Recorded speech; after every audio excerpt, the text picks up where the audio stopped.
Jadi kita dapat ilmu baru nih ya. Ada sedekah mentok, ada orang sudah mentok baru sedekah gitu ya. Ya, jadi saya berikan rumusan Qur'annya. Sebetulnya itu standar. Yang paling standar di dalam ujian Allah kepada manusia supaya ada nilai rasa dalam diri kita bahwa kita itu punya Allah. Itu poin tertingginya. Nah, biasanya pada titik-titik tertentu oleh Allah itu dihilangkan semua potensi-potensi dari makhluk sehingga kita bisa merasakan kenikmatan langsung untuk berinteraksi dan mendapatkan anugerah dari Allah. Itu titik tertingginya. Sambil contoh begini.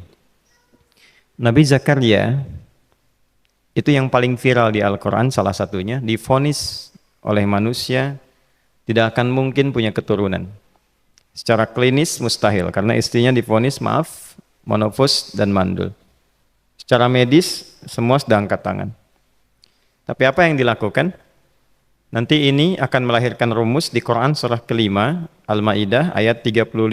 Nanti jadi rumus standar dari apa yang dialami oleh beliau ini. Di titik itu beliau menangkap isyarat bahwa ketika manusia sudah mengatakan tidak mungkin, itu tanda awal dari Allah supaya kita langsung memohon kepadanya karena Allah ingin memberi tanpa perantara siapapun. Maka dilakukanlah kemudian solat. Solat itu dalam bahasa Arab, terjemahan kitanya artinya sesuatu yang tersambung, terkoneksi. Karena itu saat kita sedang solat, kita sedang menyambungkan diri kepada Allah. Anta'budallaha ka'annaka tarah. Kata Mas Ihsan tadi. Kita menyembah Allah dan kita merasa diawasi, dinilai oleh Allah. Maka dalam sholat itu beliau meminta. Ya, permintaannya viral. Qala rabbi habli min ladunka dzurriyyatan thayyibah innaka sami'ud du'a. Bahasa bebasnya begini, ya Allah, semua memvonis aku tidak akan mungkin punya keturunan. Sekarang aku memohon kepadamu saja yang tidak punya batas dalam pemberian. Nah, sebelum ke sedekah dengan harta, Allah mengajarkan dulu sedekahlah dengan tubuh kita. Karena tidak semua orang boleh jadi memiliki harta, tapi semua orang punya potensi untuk menggerakkan tenaganya untuk meminta. Oleh karena itu diletakkan sebelum harta itu solat. Kenapa rukun Islam yang kedua solat, selanjutnya zakat? Karena tidak semua orang bisa mengeluarkan harta. Kalau tidak ada satu pun mentok di harta, maka gunakan tubuh kita untuk menunaikan solat. Itu rumus Nabi Zakaria.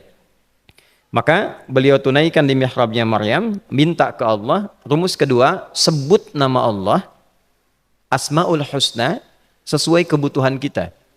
Jadi nggak harus 99. Misal, ini mau menuntut ilmu, sekolah, sebut ya Allah ya Alim, pemilik ilmu. Ada persoalan rizki yang ingin kita dapatkan, ya Allah ya Razak. Ada proyek, ada kegiatan yang kira-kira tantangannya tidak mudah, ya Allah ya Al-Fattah. Ini beliau minta karena divonis tidak mungkin, maka meminta kepada Allah dengan nama pemberian tanpa batas, namanya Wahhab. Disingkatnya Hab. Rabbi habli, ya Allah yang tak punya batas dalam pemberian, mereka memvonis aku punya batasan, maka mohon anugerahkan darimu saja. Jika padamu belum sempat juga terkabul, maka mohon tunjukkan kepadaku dengan cara apa lagi aku mesti meminta. Maka dalam situasi mentok itulah kemudian turun langsung jawaban. Fanadathul malaikatu wa huwa qa'imun yusalli fil mihrab annallaha yubashshiruka bi Yahya. Tolong garis bawah ini. Orang-orang yang langsung memiliki kesadaran saat di titik paling krusial, terendah, dan kita merasa tidak punya apa-apa, lalu ada kesadaran kita punya Allah dan meminta, itu seketika nggak ada sekat. Langsung dijawab. Seketika. Nah, karena itu biasanya di momen tertentu setiap kita itu pasti mengalami peristiwa itu, apapun bentuknya. Nah itu kalau sudah sampai ke situ itu kode. Jadi di Islam itu nggak ada pesimis, ya tidak ada pesimis, dan jangan pernah melarutkan diri pada sebuah vonis sudah ini nggak mungkin, nggak akan dikabulkan. Nah itu jebakan setan. Karena declare pertama iblis ketika melakukan kesalahan itu kalimatnya jelas. Ana khairum minhu khalaqtani min narin wa khalaqtahu ya min tin. Saya lebih hebat, lebih bagus. Allah nggak mungkin nggak mungkin ada ampunan lagi. Jadi diteruskan kesimpulan ini karena nggak mungkin katanya diampuni, ya sudah bermaksiat saja. Karena nggak mungkin dikabul, ya sudah pesimis saja. Padahal di titik itu Allah sedang membuka. Temukan kata itu, temukan hubungan itu, minta itu tanpa sekat. Maka seketika malaikat turun menyampaikan, doamu dijawab. Itu sedang berdiri, baru selesai doa, belum selesai sholat, belum salam.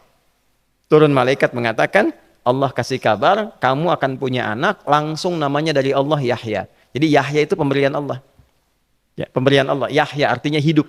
Yang mustahil menurut manusia. Lahir seorang bayi dari rahim perempuan yang divonis menopause dan mandul, kata Allah, jadi dan hidup. Nah, rumus itu nanti terus dialami oleh para nabi, puncaknya di era Nabi Muhammad SAW, nanti melahirkan panduan di Quran surah 5 ayat 35. Ya ayyuhalladzina amanu ittaqullaha wabtaghu ilaihil wasilah. Perhatikan kalimatnya dengan detail ya.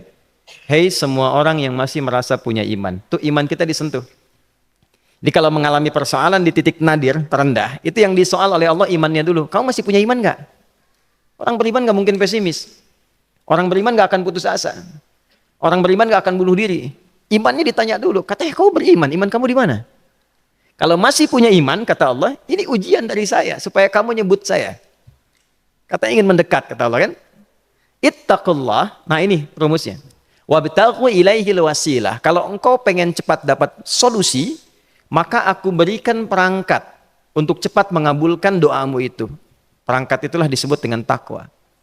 Nah, takwa itu ada urutan 240 kali disebutkan dalam Al-Quran, dibagi pada 3 segmen.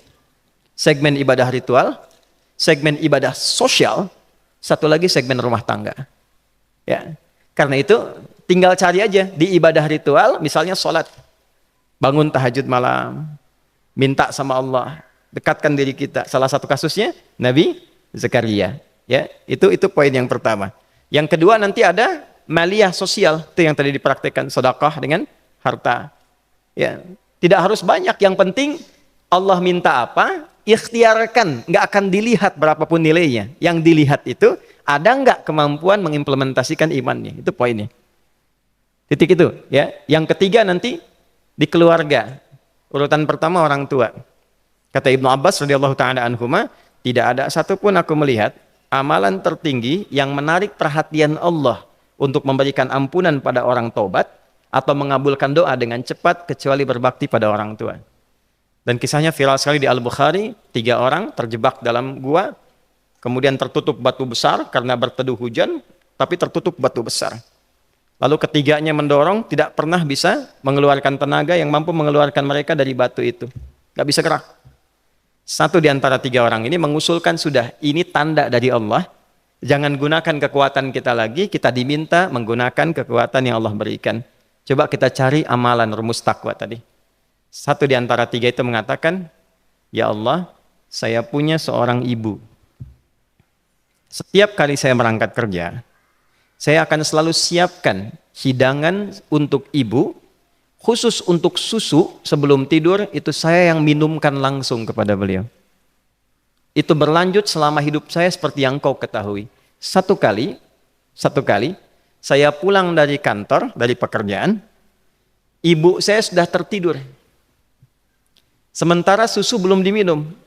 Dan kami putuskan tidak ada yang berani menyentuh susu dan minuman makanan kecuali ibu terlebih dahulu. Maka saya putuskan memegang nampan susu di samping ibu yang tertidur dan menunggu beliau bangun. Tiba beliau bangun tengah malam, saya berikan susunya tanpa saya katakan saya telah menunggu cukup lama untuk memberikan susu itu. Ibunya nggak dibangunkan, dibiarkan istirahat dengan nyaman, begitu bangun diberikan susu tanpa komen sedikit pun. Nggak bilang, mas sebetulnya udah lama tadi nungguin deh. Langsung diberikan. Seketika ibu senang istirahat dan lalu mengatakan pria ini, ya Allah, jika engkau ridha dengan amalku ini, maka mohon bebaskan kami dari kungkungan batu ini. Lalu ketiganya berikhtiar mendorong, yang tadinya tidak punya kekuatan, seketika batu itu menggelinding dan membebaskan 3 orang itu. Nah itu persegi dalil yang sebetulnya jadi pedoman hidup. Dalil itu kan pedoman bahasa Arabnya. Pedoman berkehidupan. Kita di Islam itu lengkap. Jadi kalau kita mengalami kasus itu, dimanapun, ya, baik di kedudukan, di usaha, di pengetahuan, sudah mau ngapalin, mentok, gitu ya, itu ujian.